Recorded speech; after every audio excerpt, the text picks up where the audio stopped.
Dengan kemunculan sosok ini, sosok yang sangat kuat bertemu dengannya.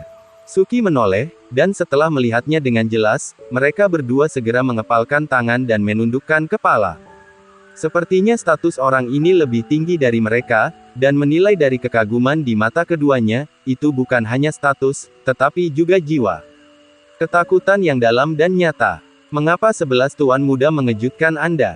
Kedua orang ini mengajari kami bahwa mereka sangat lemah, dan mereka berkeringat deras saat ini, dan mereka bahkan tidak berani menatap pria yang memegang pedang panjang ketika mereka sedang berbicara, seolah-olah mereka takut untuk bergegas menuju dia dengan pedang di saat berikutnya. Mengapa saya membutuhkan kalian berdua untuk melakukan sesuatu?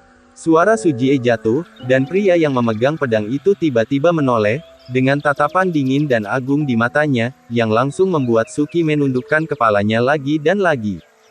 Jangan berani berpura-pura tahu bahwa jika terlalu banyak bicara, kamu akan kalah, meski tidak berani terus berbicara. Dan Cao Mi dengan satu lengan yang dipotong, hampir bersamaan, menumbuhkan kembali lengan baru dengan kecepatan yang menghancurkan. Tatapannya tiba-tiba menatap tatapan waspada pada pria itu, dan dia hanya menatap pria itu sejenak, dan dia lebih melihat pedang panjang di tangan pria itu. Jelas, kekuatan pria itu bukanlah kuncinya, yang benar-benar kuat adalah pedang panjang yang dipegang pria itu. Ketika bertemu dengan pedang peri, dia berbicara dengan suara yang dalam, seolah dia mengenali pedang panjang di tangan pria itu. Pedang ini dulunya berasal dari dunia tanpa batas, tetapi dilihat oleh Jia Xianzu sebagai harta kota, dan bermanfaat untuk altar pembuatan pedang di pegunungan. Saat itu, saya juga pergi untuk merebutnya, tetapi saya tidak merebutnya, dan pada akhirnya pedang itu direbut oleh Taixu, melihat pedang itu penuh kebencian. Melihat Qi Feng Xianjian di tangan pria itu, jika Anda perhatikan dengan teliti, Anda dapat menemukan bahwa ujung pedang panjang ini memiliki 7 warna berbeda, dan seluruh ujungnya terbuat dari 7 bahan berbeda. Situasi di pihak Xiaoyan juga tidak optimis. Dua prajurit Taixu dengan 7 kristal merah terus menampilkan keterampilan bertarung yang kuat melawan Xiaoyan. Tetapi saat ini, pertempuran bukanlah hal yang paling penting, tetapi situasi di mana Anda terjebak saat ini adalah kuncinya.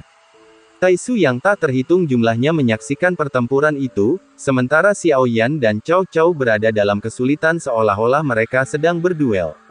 Menang atau kalah berarti tidak ada harapan hidup. Dia berpikir, diam-diam memikirkan nasib buruk. Saya pikir mengikuti Xiaoyan paling banyak akan menjadi seperti binatang buas, setidaknya dia tidak akan menghadapi terlalu banyak krisis hidup dan mati, tetapi apa yang tidak diharapkan Cao Shen adalah bahwa dia tidak hanya akan menghadapi situasi putus asa dari krisis hidup dan mati. Tapi krisis itu akan datang begitu cepat. Nyatanya, dia belum meledakkan kekuatannya yang sebenarnya. Secara alami, kekuatan Xing Yuanshen tidak berhenti di situ, karena dia sedang menunggu. Jika Xiaoyan benar-benar ditangkap oleh Taixu, mungkin dia memiliki harapan untuk melarikan diri. Meski sangat tipis, masih ada secercah kehidupan. Saat dia dengan tenang memikirkan ini, tiba-tiba perasaan tidak menyenangkan melekat. Dia merasa bahwa jiwanya secara bertahap diperas keluar dari tubuh ini. Dia secara bertahap kehilangan kepemilikan atas tubuh fisik ini. Cao Mi mengerti bahwa ini adalah jiwa Xiaoyan, yang menyelesaikan penyitaan terakhir. Tuan, mengapa kamu begitu? Tiba-tiba ada kengerian di matanya. Entah berjuang mati-matian untuk membantuku keluar, atau keluar dari tubuh berdaging ini. Xiaoyan tidak ingin berbicara omong kosong dengan-dengannya lagi, meskipun Xiaoyan sedang berkelahi saat ini, dia masih bisa mengetahui apa yang dipikirkan Cao Mi secara sekilas. Selama Xiaoyan mau, dia bisa langsung menempati tubuh berdaging Cao Mi, klon dari percobaan asli meskipun mungkin tidak berada di bawah kendalinya, masih belum ada masalah besar dalam waktu singkat. Dia tiba-tiba kaget. Jelas, dalam keadaan ekstrim seperti itu, melawan agak tidak mungkin. Namun, bahkan dengan kekuatan dewa aslinya yang berbintang 8, sangat sulit untuk keluar dari dimensi level Taixu. Terlebih lagi, saat ini Taixu sedang memegang 7 puncak, dan kekuatan pria dengan pedang peri tidak tahu apakah dia bisa melewati level ini, tetapi misterinya masih berteriak dengan marah saat ini untuk menunjukkan sikapnya, bahkan jika dia mengambil langkah besar, menginjak ke arah pria yang memegang pedang. Dengan kekuatan, tanda pagar, menghadapi kekuatan besar yang datang, pria itu bahagia dan tidak takut, memegang pedang abadi 7 puncak, melihatnya berubah menjadi bayangan, langsung menjarah, dan menempel pada kekuatan besar yang menyerang, melintas. Mendengus. Cao Mi dengan seluruh telapak kaki yang besar, itu langsung dipotong terbuka, dan jurang yang dalam muncul di daging dan darah. Darah Tang Po menyembur keluar, tetapi Cao Mi itu tidak bergeming. Saat pria itu menstabilkan sosoknya, pupil matanya membeku. Tendangan ini merupakan tendangan dengan serangan tipuan, yang sudah diharapkan, jadi serangan berikutnya adalah kuncinya. Tekanan ki dan darah yang kuat menyapu pria itu, sehingga tubuh pria itu seragam. Kebulatan suara inilah yang mencegah pria itu lolos dari serangan itu. Telapak tangan besar itu melesat melewati, dan pria itu menangkapnya, dan dia meremasnya dengan keras. Kekuatan tadi membuat lelaki itu memuntahkan seteguk besar darah, dan dia juga menangkapnya, jadi dia meremasnya di tangannya. Bagian depan terbentang, kalau tidak saya akan mencubitnya ke misteri kematian pria di tangan, saya melihat bahwa pria itu tidak dapat bergerak. Cao Mi dan 5 jari sekali lagi mengerahkan kekuatan, dan pria itu memuntahkan seteguk besar lainnya darah tiba-tiba menyebar ke segala arah di sekitar alam Taiksu, membuka jalan untuk itu. Menjadi bersemangat, dan bahkan berteriak pada Xiao Yan.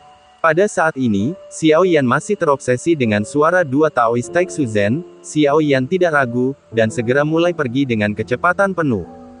Tetapi Taiksu dan yang lainnya dipisahkan, tetapi di belakang para pejuang Taiksu ini, masih ada Dewa Taiksu yang sangat besar, mereka membentuk tembok tembaga dan tembok besi, menutupi keempat arah itu.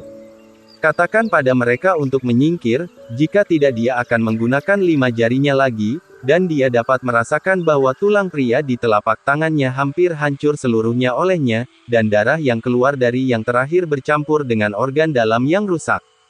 Tepat sebelum kata-kata itu jatuh sepenuhnya, dia merasakan sakit di telapak tangannya, dan pedang abadi Qi Feng langsung menembus telapak tangannya dan bergegas keluar.